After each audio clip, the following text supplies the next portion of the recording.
नमस्कार, स्वागत है आपका। मेरा नाम है विपिन चौधरी। आज हम सबसे पहले बात करेंगे प्रधानमंत्री नरेंद्र मोदी की पश्चिम बंगाल के पुरुलिया में जनसभा को संबोधित कर विकास की बात किए जाने की। दरअसल प्रधानमंत्री नरेंद्र मोदी ने पुरुलिया में एक चुनावी सभा को संबोधित करते हुए न सिर्फ वहां की समस्याओं की चर्चा की, बल्कि विकास को लेकर लोगों को समझाया भी। पुरुलिया की समस्या पर फोकस करते हुए पीएम मोदी ने कहा कि पुरुलिया में पानी का बहुत ज़्यादा संकट है। यहाँ के किसानों को इतना पानी भी नहीं मिलता वो सही से अपनी खेती कर पाएँ। यहाँ की महिलाओं को पीने के पानी के इंतज़ार के लिए बहुत दूर तक जाना पड़ता है। यहाँ सिंचाई के लिए जितना काम होना चाहिए था वो भी नहीं हुआ। दिलचस्प तो यह रहा कि पूरे देश में केंद्र सरकार के खिलाफ किसानों का विरोध प्रदर्शन जारी है और पीएम मोदी ने पुरुलिया में खेती किसानी में हो रही परेशानियों की चर्चा करते हुए पश्चिम बंगाल की ममता सरकार पर जमकर निशाना साधा। ऐसे में अगर पीएम मोदी देश में खासकर दिल्ली एनसीआर की कई सीमाओं पर किसानों के जरिए किए जा रहे प्रदर्शन पर विस्तार से समझाते हुए कुछ कहते तो फिर खेती किसानी की समस्या को समझने में कुछ और भी सुविधा होती। लेकिन ऐसा तो हुआ नहीं। इस मौके पर एक बार फिर से पीएम मोदी ने डबल इंजन की सरकार की चर्चा करते हुए विकास की बात कही। पीएम मोदी ने कहा कि जब बंगाल में डबल इंजन की सरकार बनेगी, यानी कि एक दिल्ली का इंजन और दूसरा पश्चिम बंगाल का इंजन, तो यहाँ का विकास भी होगा और आपका जीवन भी आसान बनेगा। लेकिन क्या ऐसा ही है? क्योंकि डबल इंजन की सरकार तो कई राज्यों में है, मतलब केंद्र में बीजेपी की तो सरकार है ही, साथ ही कई राज्यों में भी बीजेपी की सरकार है। तो फिर वहाँ की हालात कैसे हैं? इस सवाल का जवाब भी तो मिलना चाहिए। मतलब ये कि चुनाव है तो जनता को लुभाने के लिए इस तरह के सारे वादे तो किए ही जाएंगे, जैसा कि तमाम राजनीतिक पार्टियां भी ऐसा ही करती हैं, चाहे टीएमसी ही क्यों ना हो। काश राजनीतिक पार्टियां जितना कहती हैं उस पर अमल भी करती, उसी तरह कर लेती। लेकिन जब प्रधानमंत्री कुछ कहते हैं तो उसकी परिभाषा थोड़ा अलग होती है। इसलिए जवाब के साथ साथ सवाल भी अनेक हैं। अब बात करते हैं एक बार फिर से कोरोना वायरस के बढ़ते प्रकोप की। एक साल पहले ठीक इसी वक्त भारत में कोरोना वायरस का प्रसार शुरू हुआ था। कई शहरों में मामले सामने आने लगे थे और ये आभास भी होने लगा था कि अगले कुछ ही दिनों में लॉकडाउन लगने वाला है। यह बात दीगर है कि यह अंदाज़ा किसी को नहीं था कि लॉकडाउन कब से और कैसे लगेगा। हालांकि जब पूरे देश में लॉकडाउन लगा तो हर किसी को यही समझाया गया कि यह कुछ हफ्तों का ही मामला है, लेकिन यह काफ़ी दिनों तक रहा। इतनी कवायद के बावजूद एक साल हो चुका है और कोरोना अभी तक ख़त्म नहीं हुआ है।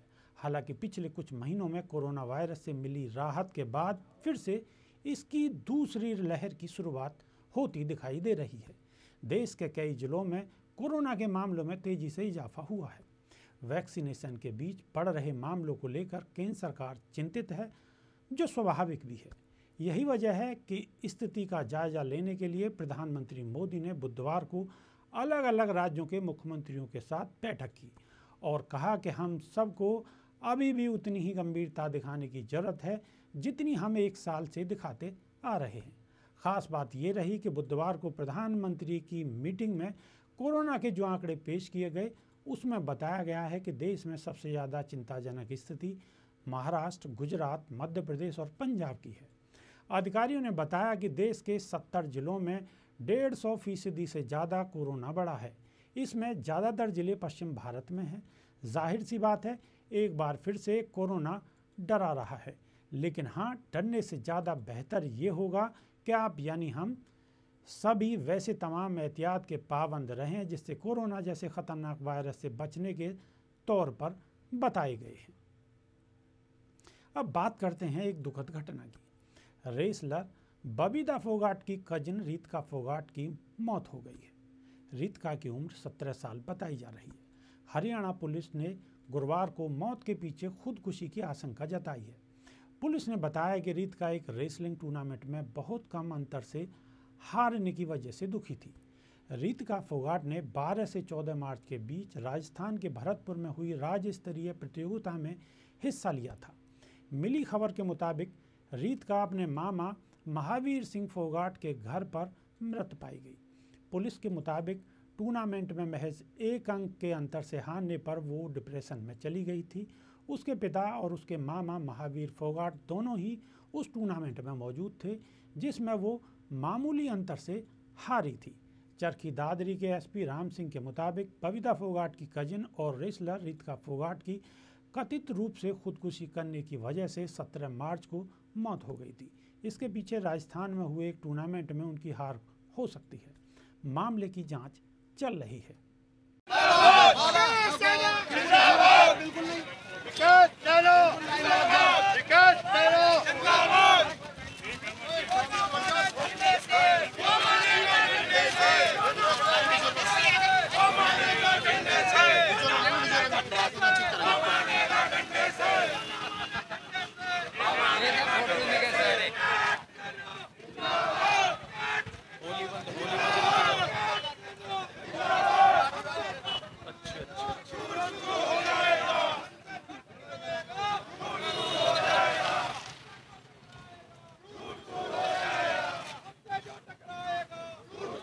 जी हाँ, यह गाजीपुर बॉर्डर है और ये जो नज़ारा है ये भी गाजीपुर बॉर्डर का है।